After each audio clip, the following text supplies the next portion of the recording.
Quando nós falamos em tributação, é importante ter a ideia que o sistema tributário brasileiro é um sistema constitucional. Ele está presente no texto da Constituição de 88 a partir dos artigos 145 em diante, tá? Até o 162. Existem outras disposições, por exemplo, no artigo 195, que fala das contribuições sociais destinadas à Seguridade Social, e outros pontos no texto constitucional falam de regras também aplicáveis ao texto constitucional. Para poder entender o sistema tributário brasileiro, a sua dinâmica, é importante ter ideia que a Constituição delimita o sistema tributário, define quais são os tributos que podem ser instituídos, tanto para a União, Estados e Municípios, define quais são as espécies tributárias que podem ser instituídas: imposto, taxa, contribuição de melhoria, empréstimo compulsório e contribuições sociais. Deste universo, tem um único tributo que não tem hoje no país instituído, é o empréstimo compulsório. E ela entrega isso aos entes políticos sobre as formas de competência, ou seja, o que eles podem ou não instituir. E define quais são as regras que devem ser observadas por um e outro, seja pela União, seja pelo Estado e município. Essas regras são chamadas de limitações ao poder de tributar e se materializam sob a forma de princípios, na maioria dos casos, e imunidades tributárias. E os entes políticos, para exercer isso, devem observar outras regras e somente após a observação dessas regras baixar leis no sentido de obrigar o cidadão ao seu pagamento. É importante ter ideia que isso possui outras regras paralelas, como no Código Tributário Nacional, que são regras gerais, que estruturam a base desse sistema.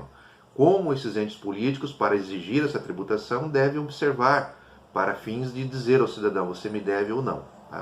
E só lembrando que a legislação brasileira é extremamente complexa, justamente pelo aspecto das mais variadas normas existentes, tanto no plano municipal, estadual e federal. A União, até já pelo seu volume de tributos, as suas regras por si só são complexas, Imposto de renda, IPI, PIS, COFINS, CSLL, entre outras tributações pertencentes à União. Isto que é um único ente político. Quando nós descemos ao nível dos estados, a legislação estadual também, por si só, no campo do ICMS em especial, um dos impostos com maior relevância econômica no país, haja vista a multiplicidade de fatos que ele abarca, as bases de cálculos, desonerações, alíquotas, princípio da não cumulatividade. Também é um outro imposto complexo. Nós temos aí 26 unidades estaduais, mais o Distrito Federal, 27, e depois nós entramos na menor base da federação, onde na verdade a vida realmente existe, os municípios, as cidades, 5.600 e poucos municípios, 5.500 e pouco, ou 5.600, mais ou menos esse número.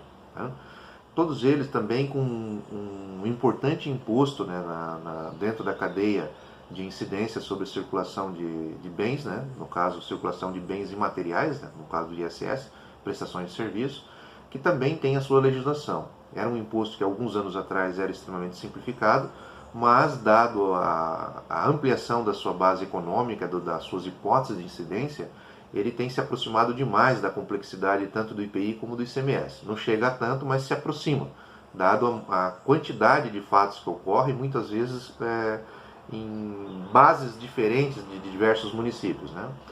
Quem é prestador de serviços, que atua em mais de um município, sabe a dificuldade que é hoje.